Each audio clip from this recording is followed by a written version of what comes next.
একটা সময় ছিল যখন তুমি শুধু আমাকে নিয়ে ভাবতে, আমার কথা চিন্তা করতে, এবং আমি বিশ্বাস করতাম আমাদের অগোছালো গল্পটাও একদিন পূর্ণতা পাবে। তবে কখনো ভুল করেও চিন্তা করতে পারিনি এত যত্নশীল তুমিটাও একদিন আমাকে রেখে চলে যাবে।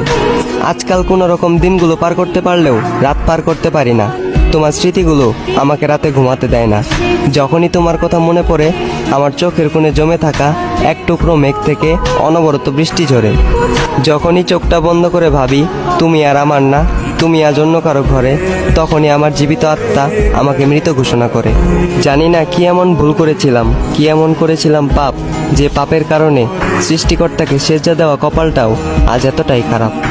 জীবন যখন মুখে দাঁড়ায়